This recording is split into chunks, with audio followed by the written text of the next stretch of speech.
ನಮಸ್ಕಾರ ಬಾಸು, ನಾನು ಮಂತ್ರ ಹಾಸನ್.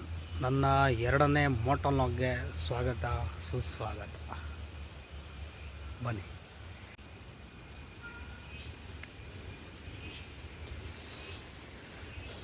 ನಾನು ಈ ಗಾಡಿ ತೊಗೋಬೇಕಾದ್ರೆ ನಾ ಹೇಳ್ದಂಗೆ CB200ಗೋಸ್ಕರ ನಾನು ಹೋಗಿದ್ದೆ.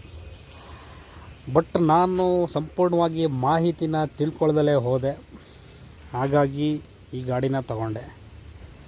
ಇದ್ರ ಕಾಸ್ಟ್ ಬಂದು 2 ಮೇಲಾಗುತ್ತೆ. CBದು 2 ಆಗ್ಬೋದು, ಪರ್ಫೆಕ್ಟಾಗಿ ಗೊತ್ತಿಲ್ಲ ಎಷ್ಟಾಗುತ್ತೆ ಅಂತ. CB200ಗೂ ಇದಕ್ಕೂ ಏನೂ ಡಿಫ್ರೆನ್ಸ್ ಇಲ್ಲ, ಸೇಮ್ ಮಾಡಿಫೈ ಏನಿದೆ ಗಾಡಿದು ಲುಕ್ಕು ಸೇಮ್ ಲುಕ್ಕು. CB200 ಏನಾಗುತ್ತೆ ಅಂತಂದರೆ ಇಲ್ಲಿ CB200 ಅಂತ ಹಾಕಿರುತ್ತೆ. ಇದರಲ್ಲಿ ಏನಾಗುತ್ತೆ ಅಂತಂದರೆ NX ಅಂತ ಮಾತ್ರ ಬರುತ್ತೆ. ಇದರಲ್ಲಿ ಏನೂ ಡಿಫ್ರೆನ್ಸ್ ಇಲ್ಲ. ಮತ್ತು ಇನ್ನೊಂದೇನು ಅಂತಂದರೆ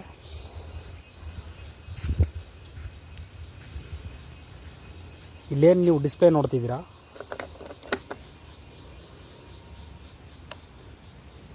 ಈ ಡಿಸ್ಪ್ಲೇ ಇದೆಯಲ್ಲ, ಈ ಡಿಸ್ಪ್ಲೇ CB200 ಬರೋಲ್ಲ. ಈ ಡಿಸ್ಪ್ಲೇಗೆ ಮಾತ್ರ ದುಡ್ಡು ತಗೋತಾರೆ. ಅದು ತುಂಬ ಕಾಸ್ಟ್ ಆಗುತ್ತೆ.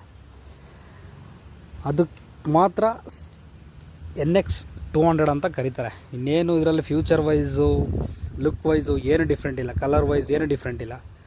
ನಾನು ಇವಾಗ ಏನು ಹೇಳಿದೆ ಅಷ್ಟೇ ಡಿಫ್ರೆನ್ಸ್.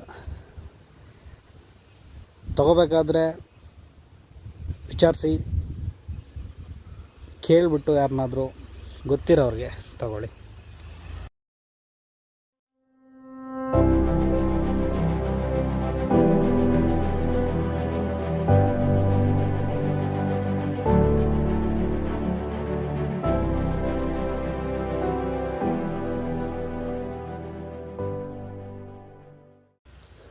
ಗಾಡಿಗಳನ್ನು ತೊಗೊಳೋದೇನೋ ತೊಗೊಬಿಡ್ತೀವಿ, ಆದರೆ ತೊಗೊಂಡಾದ್ಮೇಲೆ ಅದಕ್ಕೆ ಬೇಕಾದಂಥ ಆ್ಯಕ್ಸಸರೀಸ್ನ ನಮ್ಮ ಕೈಲಿ ಹುಡ್ಕೋಕ್ಕಾಗಲ್ಲ.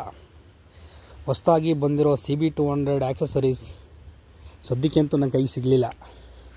ತುಂಬ ಕಡೆ ಹುಡುಕಿ ನೋಡಿದೆ, ಕೆಲವೊಂದು ಕಡೆ ಇತ್ತು, ಬಟ್ ಕಾಸ್ಟ್ ತುಂಬ ಜಾಸ್ತಿ ಆಗುತ್ತೆ.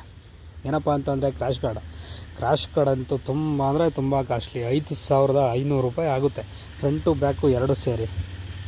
ಮತ್ತು ಇದರಲ್ಲಿ ಇನ್ನೊಂದೇನು ಅಂತಂದರೆ ಗ್ರೌಂಡ್ ಕ್ಲಿಯರೆನ್ಸ್ ನಿಮ್ಗೆ ಅಷ್ಟು ಸಿಗಲ್ಲ. ಇದರಲ್ಲಿ ನೀವೇನಾದರೂ ದೊಡ್ಡ ಗಾಡಿ ತೊಗೋಬೇಕು, ಆಫ್ ರೋಡಿಂಗ್ ಗಾಡಿ ಅಂತಂದರೆ, ಕಾಸ್ಟ್ ನಮಗೆ ಅಡ್ಜಸ್ಟ್ ಆಗಲಿಲ್ಲ, ಇನ್ನೂ ಕಡಿಮೆಲಿ ಬೇಕು ಅಂತಂದರೆ ಪರವಾಗಿಲ್ಲ, CB200 ಇಲ್ಲ NX ತೊಗೋಬೋದು.